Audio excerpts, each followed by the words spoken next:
तो मूवी की शुरुआत में हम वॉन को देखते हैं जो स्कूल खत्म होने के बाद अपनी मॉम का इंतजार कर रही थी, लेकिन उसकी मॉम किसी कारण से नहीं आ पाती, इसीलिए वो अकेले घर जाने लगी। ये रात के करीब 10 बजे का समय था। सड़कें सुनसान पड़ी थी, साथ ही तेज बारिश हो रही थी। तभी वॉन के सामने एक कार आकर रुकी और वॉन भी उसमें बिना सोचे बैठ गई। वो इसीलिए क्योंकि कार चलाने वाला उसकी बिल्डिंग में ही रहता था, यानी उसका पड़ोसी था। इसके बाद जो हुआ वो बड़ा ही शॉकिंग था। जब वॉन अपने घर पहुंची तो वो कीचड़ से सनी हुई थी, साथ ही बहुत डरी और सहमी थी। लेकिन हैरानी की बात ये थी कि वॉन के घर आने से उसकी मॉम भी बहुत डरी हुई थी, यहाँ तक कि वो डर से कांपने लगी। ऐसा इसलिए क्योंकि उसकी बेटी मर चुकी है, लेकिन फिर भी वो हर रोज रात 10 बजे अपने घर आती है। असल में उस दिन स्कूल से लौटने के बाद उसके पड़ोसी ने अपने घर ले जाकर वॉन को मार दिया और उसे एक बैग में भरकर फेंक दिया।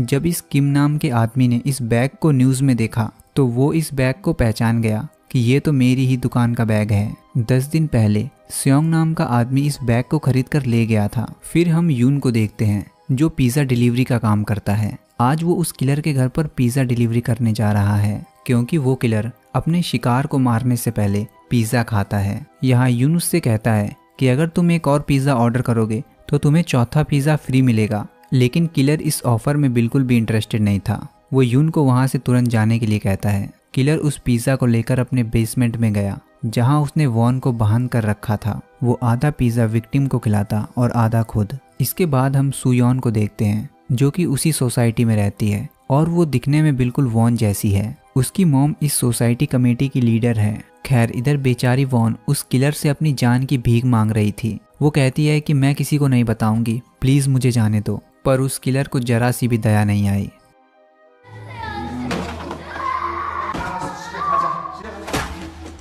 उसने वॉन के बड़े ही बेरहमी से टुकड़े कर दिए।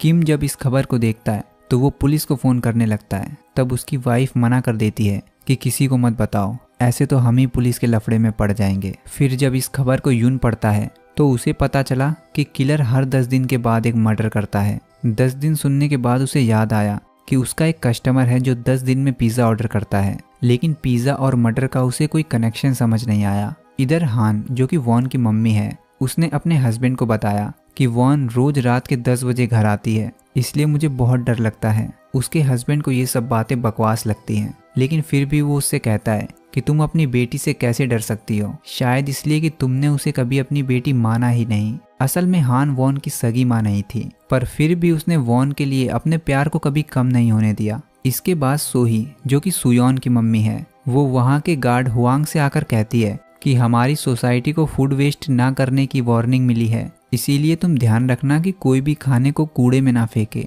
इसके बाद हम डॉनली को देखते हैं जो कि उसी सोसाइटी में रहता है। वो लोगों को लोन देने का काम करता है। उसके अंकल ने भी उससे लोन लिया था, लेकिन लोन ना चुकाने की वजह से आज डॉन उसे खर्चा पानी दे रहा है। डॉन अपने अंकल से इसलिए नफरत करता है क्योंकि जब उसकी मॉम बीमारी से मर गई थी तो उसका अंकल अपनी बहन को देखने तक नहीं आया। इधर ये किलर वॉन के खून को साफ कर रहा था। तभी गेट पर डॉन आकर इससे कहने लगा कि तूने मेरे पार्किंग एरिया में अपनी कार कैसे लगा दी, जल्दी हटा ले वरना तू हॉस्पिटल में पार्क हो जाएगा। इसके बाद हुआंग वहाँ के कूड़े को चेक कर रहा था। वहाँ एक कूड़े की पन्नी में से उसे पिज़्ज़ा मिला, साथ ही उसमें एक पर्ची भी थी जिससे वो समझ गया कि ये किसकी पन्नी है। वो उस पन्नी को लेकर उस किलर के घर गया और उससे कहने लगा कि मुझे पता है कि ये पन्नी तुम्हारी है, एक काम करो तुम मुझे पौवा पिला दो, फिर मैं तुम्हारी शिकायत नहीं करूंगा। फिर हुआंग उस पन्नी को खोलकर देखने लगा। तब उस पन्नी में से वॉन की स्कूल की यूनिफॉर्म निकली, जिससे उसे सब समझ आ गया। लेकिन इतनी देर में उस किलर ने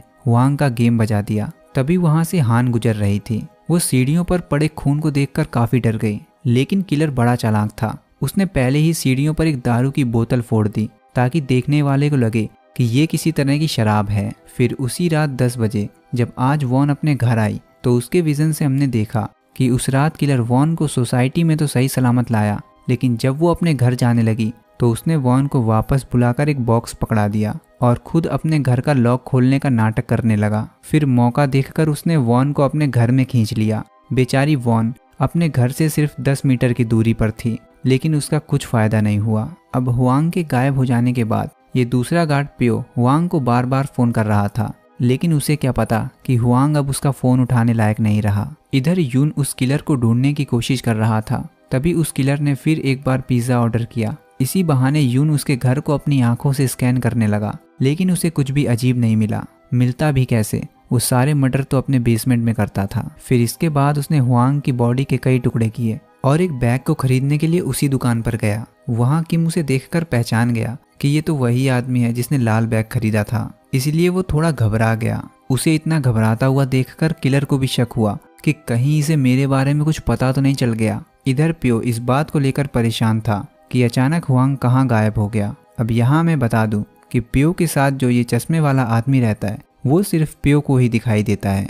ऐसा क्यों, हमें आगे पता चलेगा। फिर प्यो इस किलर को फोन करके कहता है कि तुम्हारे पानी का बिल बहुत ज्यादा आया है, कहीं तुम्हारे घर में कोई लीकेज तो नहीं है। तभी उस किलर के गेट पर कोई आ जाता है, इसीलिए वो फोन को वहीं रखकर चला गया। प्यो ने उसे जब दोबारा फोन किया तो फोन वाइब्रेट होकर उस सूटकेस में गिर गया। इधर गेट पर सोही थी। सोही ने उससे कहा कि सोसाइटी में एक मीटिंग होने वाली है, उसी के बारे में मुझे तुमसे कुछ बात करनी है। तब उस किलर ने कहा कि मुझे मीटिंग से कोई लेना देना नहीं, मैं तो वैसे भी कुछ ही दिनों में घर खाली करके चला जाऊंगा। वहाँ सोही उसका घर देखकर कहती है कि ये क्या बवासीर बना दिए हो और ये लाइट इतनी तेज क्यों जला रखी है। जब सोही ने वो लाइट बंद कर दी तब उस किलर को बहुत गुस्सा आ गया। वो सोही को मारने ही वाला था कि तभी सोही को किसी का फोन आया। सोही ने कहा कि मैं मकान नंबर 102 में हूँ। अब ये सुनकर किलर ने अपना इरादा बदल लिया, क्योंकि अगर सोही मर जाती तो सबको पता चल जाता कि सोही आखिरी बार मकान नंबर 102 में थी। इधर सुयोन सोसाइटी में होने वाली मीटिंग के पर्चे बांट रही थी। तभी उसे ब्लॉक 11 के बाहर एक चश्मा मिला जो कि हुआंग का था। फिर वहां से जाते वक्त हान सुयोन को देख लेती है। तब वो उसे अपनी बेटी समझकर डर गई। सुयोन उसकी बेटी जैसी दिखती थी, इसीलिए हान उसे अपने घर ले गई। वहां जाते वक्त उस किलर ने सुयोन को देखा तो वो डर की वजह से कांपने लगा। वहां हान ने सुयोन के साथ काफी अच्छा समय बिताया। हान ने उसे बताया कि वो अपनी बेटी से कितना प्यार करती थी। फिर जाते वक्त हान ने नोटिस किया कि ये नीचे के फ्लोर वाला आदमी सुयोन को बड़े ही अजीब नजरों से देख रहा है। फिर सुयोन ने पियो को जाकर वो चश्मा दिया और कहा कि ये मुझे ब्लॉक नंबर 11 के सामने मिला है, जिसका भी हो उसे दे देना। पियो समझ गया था कि ये हुआंग का चश्मा है। खैर इसके बाद पियो मकान नंबर 102 में लीकेज चेक करने के लिए गया, क्योंकि उसका बिल बहुत आया था। तब इस किलर ने पहले तो उसे चेक करने से मना कर दिया, लेकिन जब पियो ने कहा कि अगर तुम मुझे चेक नहीं करने दोगे तो शाम को मैं सोसाइटी की तरफ से प्लम्बर लेकर आऊंगा। अब ये सुनने के बाद किलर ने पियो को अंदर आने दिया। पियो को उसका घर कुछ अजीब लग रहा था। फिर जब पियो बेसमेंट के बाथरूम का पाइप चेक कर रहा था तो वहां उसे खून से सने हुए कुछ बाल दिखे, साथ ही वहां दीवार पर खून के दाग लगे थे। अब ये देखकर पियो सब समझ गया, साथ में ये भी कि उसकी जान भी अब खतरे में है, इसलिए उसे तुरंत यहाँ से निकलना चाहिए। फिर जब वो किलर पियो को मारने के लिए जैसे ही आगे बढ़ा तब पियो ने कहा कि यहाँ कोई लीकेज नहीं है, सब ठीक है।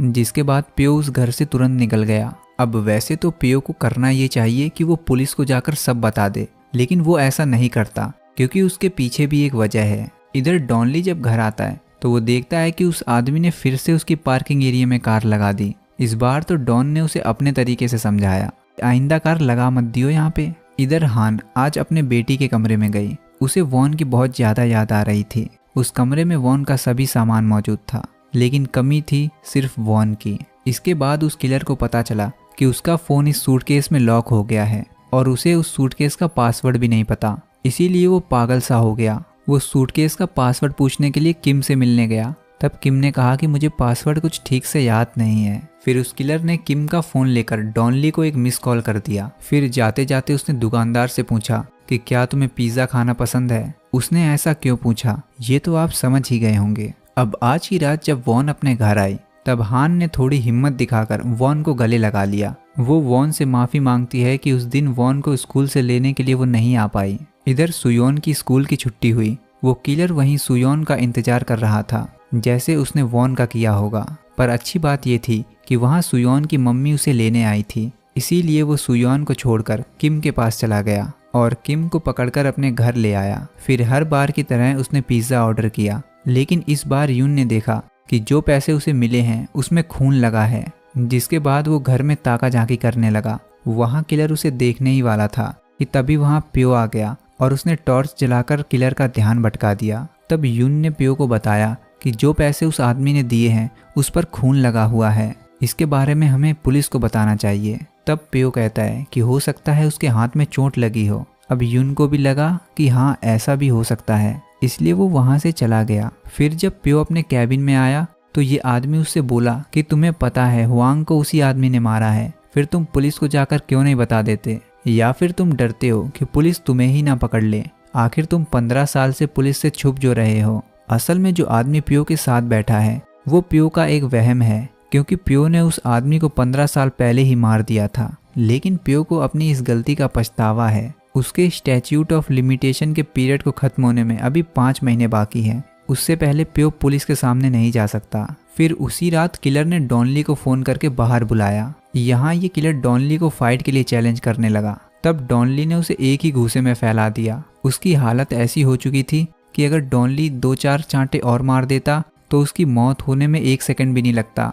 इसीलिए वो डॉन से माफ़ी मांगने लगा। तब डॉन ने उसे आखिरी वार्निंग देकर छोड़ दिया। असल में डॉनली से मार खाना ये किलर का ही प्लान था। फिर घर जाकर उस किलर ने इस डंडे को एक हथियार में जोड़ दिया, क्योंकि उस डंडे में डॉनली के फिंगरप्रिंट्स थे। उसने उस हथियार को हुआंग की बॉडी के टुकड़े वाले बैग में रख दिया। फिर अगली सुबह सुयोन स्कूल के लिए लेट हो जाती है, इसीलिए वो बहुत जल्दी में थी। इसी जल्दबाजी के चक्कर में वो अपना फ़ोन ले जाना भूल गई। घर के बाहर वो किलर सुयोन का इंतजार कर रहा था। तब वहाँ हान ने देखा कि ये आदमी हमेशा सुयोन को घूरता ही रहता है, जिससे वो समझ गई कि कुछ तो गलत है। वहाँ किलर को प्यो ने भी देख लिया था, इसीलिए वो सुयोन को रोककर कहता है कि कुछ भी हो जाए तुम रात में अकेले घर मत आना। जिस पर सुयोन कहती है कि चिंता मत करो, मेरी मॉम मुझे लेने आती है। इसके बाद वो किलर सुयोन के पीछे चला गया। उस किलर ने सुयोन में वॉन की झलक देखी, जिससे वो फिर बहुत घबरा गया। इधर मिस्टर प्यो सोसाइटी को छोड़कर हमेशा के लिए जा रहे थे, क्योंकि वो उस किलर को पकड़वाने में कुछ कर नहीं पा रहे थे। तब ये आदमी प्यो से बोला कि वो किलर सुयोन के पीछे गया है, तुम्हें सुयोन को बचाना चाहिए, वो बिल्कुल तुम्हारी बेटी जैसी है। तब प्यो ने उससे कहा कि कुछ नहीं होगा, उसकी मॉम उसे हमेशा लेने जाती है। तब उस आदमी ने कहा कि अगर उसकी मॉम किसी कारण से नहीं पहुंच पाई फिर क्या होगा। उसकी बात तो सही है। शुरू में हमने देखा कि वॉन के साथ भी कुछ ऐसा ही हुआ था। सुयोन की मॉम उसे हमेशा लेने जाती है, ये बात किलर को भी पता है। इसीलिए वो आज सोही को फ़ोन करके कहता है कि अब क्योंकि मैं घर खाली करके जा रहा हूँ, इसीलिए मैं तुम्हारी उस मीटिंग में आ जाऊँगा जिसके बारे में तुमने बताया था। इसीलिए उस मीटिंग को आज ही रख लो। उसके ये करने की वजह ये थी कि सोही मीटिंग में बिजी हो जाए और वो सुयोन को लेने ना जा पाए। इधर हम देखते हैं कि डॉनली को पुलिस ने पकड़ लिया है, क्योंकि वो दुकानदार किम कई दिनों से गायब है। पुलिस को शक है कि डॉन ने उसे गायब किया है, क्योंकि आखिरी बार किम के फ़ोन से डॉन को ही फ़ोन किया गया था। यहाँ डॉन अपनी सफाई में कहता है कि मैं पिछले 10 दिनों से अपने अंकल के साथ था। तब उसके अंकल को बुलाया गया। डॉन को लग रहा था कि उसका अंकल उसके खिलाफ गवाही देगा, क्योंकि डॉन ने अपने अंकल को पीटा जो था। लेकिन उसका अंकल कहता है कि डॉन सही कह रहा है, वो मेरे साथ ही था। इसी बीच पुलिस को वो बैग मिल गया जिसमें हुआंग की डेड बॉडी के टुकड़े थे, साथ ही डॉनली के फिंगरप्रिंट वाला हथियार भी। इसीलिए अब डॉन की मुसीबतें बढ़ने वाली थीं। तब उसे याद आया कि ये डंडा तो कुछ जाना पहचाना लग रहा है। इधर किम जो कि कुर्सी से बंधा हुआ था, उसने जैसे तैसे करके उस सूटकेस को खोल लिया। साथ ही दीवार में टक्कर मार मार के उसने खुद को भी छुड़ा लिया। फिर सूटकेस में पड़े फ़ोन से उसने आखिरी बार डायल किए गए नंबर पर हेल्प मी का मैसेज भेज दिया, जो कि यून के पास पहुंचा। अब उसी आदमी के फ़ोन से ये मैसेज आने पर यून का शक यकीन में बदल गया। इसीलिए वो तुरंत उस किलर के घर जाने के लिए निकल गया। इधर हान देखती है कि आज भी बारिश हो रही है, इसीलिए उसका मन बहुत परेशान हो गया और वो सुयोन को स्कूल से लेने चली गई, क्योंकि हान को सुयोन में अपनी बेटी दिखाई देती है। वहीं किलर भी मौजूद था। वो तो अच्छा है कि हान उसे लेने आ गई, क्योंकि उसकी मॉम मीटिंग में बिजी होने के कारण नहीं आ पाई। अब हान को यहाँ देखकर इस किलर को बहुत गुस्सा आया, इसीलिए उसने दोनों को मारने का फैसला किया। इसके बाद तेज बारिश की वजह से पूरे शहर की बिजली चली गई और अंधेरे का फायदा उठाकर डॉन अपने अंकल के कपड़े पहनकर पुलिस स्टेशन से भाग गया। इधर प्यो को जब सुयोन की चिंता हुई तो उसने वापस आकर सोही से सुयोन के बारे में पूछा। तब उसे पता चला कि वो अभी तक घर वापस नहीं आई है। ये सुनकर प्यो अंदर से टूट गया। इधर हान ने देखा कि उसका पड़ोसी यहाँ भी सुयोन का पीछा करते हुए आ गया। तब उसे सब समझ आ गया कि शायद यही वो आदमी हो जिसने वॉन को मारा हो। तब हान ने समझदारी दिखाई और वो बीच सड़क पर जाकर खड़ी हो गई, जिसकी वजह से वहाँ गाड़ियों का जाम लग गया। अब इतनी भीड़ में वो किलर उन्हें मार नहीं सकता, इसीलिए वो किलर अपने घर आ गया। वहाँ किम ने उस पर हमला कर दिया, पर फिर भी उस किलर ने किम को चाकू मार दिया। इसी बीच यून भी वहाँ पहुँच गया। उसने देखा कि पियो उस किलर को मारने जा रहा है, जिसके बाद युन फ्री पिज़्ज़ा देने के बहाने उस किलर के घर गया और मौका देखकर पियो ने उस पर हमला कर दिया। इसी बीच वहाँ डॉनली की भी एंट्री हो गई। डॉन ने देखा कि वहीं पर किम भी मौजूद है, पर वो बहुत घायल है। तब डॉन ने उस किलर को बहुत मारा। वहाँ पियो ने उस किलर से पूछा कि क्या उसने सुयोन को मार दिया, तो वो किलर बोला कि मुझे खुद नहीं पता मैंने उसे मारा या वो जिंदा है। फिर पियो ने वहाँ देखा कि सुयोन की डेड बॉडी भी वहीं पड़ी है, जो देखकर पियो ने अपना आपा खो दिया और पास ही में पड़े एक भारी भरकम हथियार से किलर का सर फोड़ दिया, जिससे उसकी मौके पर ही मौत हो गई। किलर के मरने के बाद पियो ने देखा कि सुयोन जिंदा हो गई।